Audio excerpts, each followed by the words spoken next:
So guys, another day. What's up? Ngayon is mag-unboxing ako nitong order ko na half shifter. Tignan natin kung goods ba.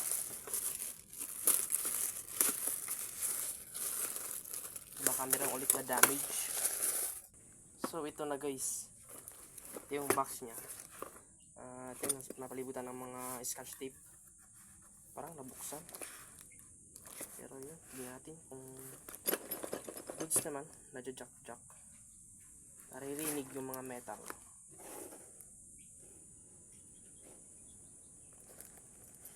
So, yan. Tingnan natin.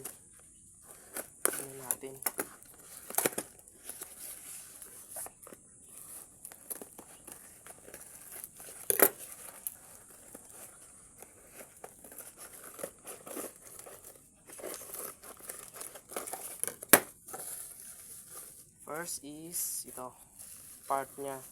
All goods. Ayan. Mga parts. Tapos this and foot peg. So ito yung foot peg niya. Okay guys. And almost this mga parts niya rin. So ang kagandahan guys, merong tornilyo. Buti na lang merong tornilyong ganito. All goods. And another foot peg. So dalawa. Side by side, right and left. Ito naman yung sa shifter. And ito, second. Last sa inyo lang guys.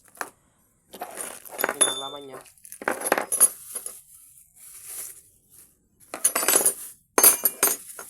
Tingnan natin. So bubuhayin ko pa to guys. The next day.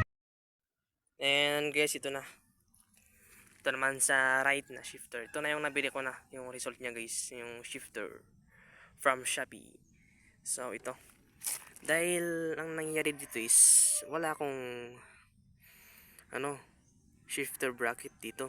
Kaya ang ginawa ko, biniliktad ko itong gear niya. Tapos dito tinanggal ko muna dahil wala pa. Nag-order ako guys, pero yun, matagal pang dadating, kaya ito mo lang ginawa ko. So ganyan ang itsura niya. All goods. Ito nga ay GP shift na ito guys. Up na. Oo. Primera, segunda, up na yan guys. Tapos down hanggang sa mag-neutral.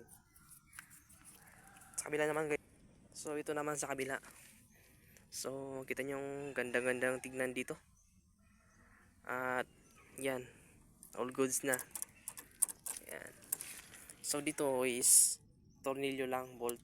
Dahil kailangan meron kayong mga extra bolt kasi kulang yung bolt nito. Itong shifter na to pag nabili nyo. So kailangan meron kayong mga extra. Kaya yan. Ito, ganito ang ginawa ko. Merong washer dito sa head ng nito. Tapos dito naman merong bolt sa gitna. Ito guys, tapos ito para mag-fit siya. So yan, all goods. Yan ang itsura niya na. Ganyan guys. So yan. Yan ang itsura niya. All goods. And yan naman. So soon yan, papakita ko sa inyo yung part 2 niya. So yun lang guys. Thanks for watching. Have a nice day. God bless you. Peace out.